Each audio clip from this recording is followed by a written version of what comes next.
Hello, my name is Perez, and I will be responding to Maria's video about why she is against the wall. I wrote down points because I don't have good memory like that. So one of the first points I would like to address that you made, Maria, is that you said that building a wall would be too expensive. And my argument for that is that yes, building a wall will be extremely expensive, but what is costing us a lot of money already is deporting people who cross through our borders, housing these people until we deport them, as well as future national security disasters or terrorist attacks that can be a result of someone crossing our border without us knowing. So I think that the benefit of having a wall, and I think that paying all this money to have a wall will actually be an investment, a good investment in preventing future costs such as national security attacks or stuff of that nature. You also brought up environmental consequences and all the endangered species that will be infected. My only point is that I understand that is a consequence, but that is not a national security consequence. Forgive my hands. You mentioned that you feel there are other effective ways to control the flow of drugs and contraband, and later in the video you talk about technology. And the point I want to make is that technology can only be used to the best of its ability if we do have a wall that stops people from crossing illegally and forces them to go through legal ports of entry. That way we can find all the drugs and the contraband that people try to come in with. So the wall actually encourages the greater use of that technology.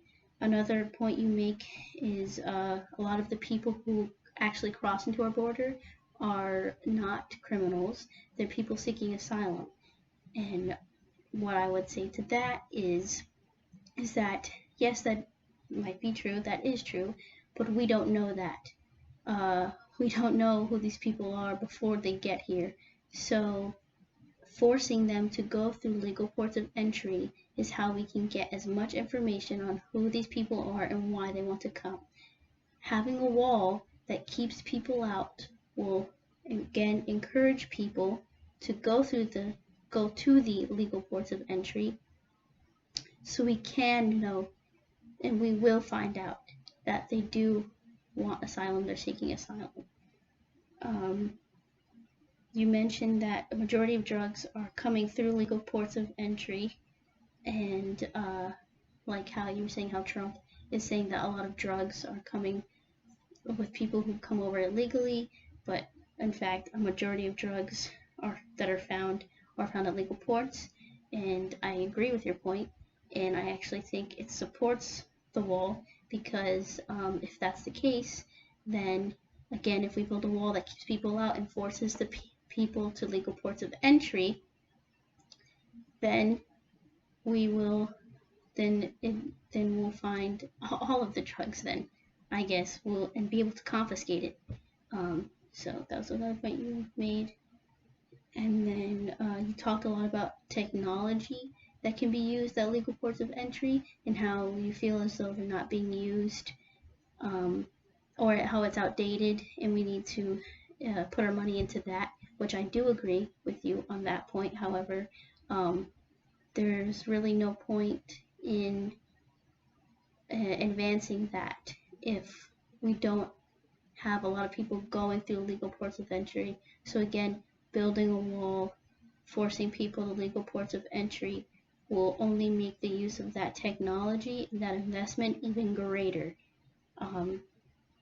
But at the end of the day, I agree with you that we need to take a hybrid approach. So we need to invest in technology and all these different things, but I also think a part of that hybrid approach is building a wall and making sure that we build a wall that can't get that people can't get through, or over or under.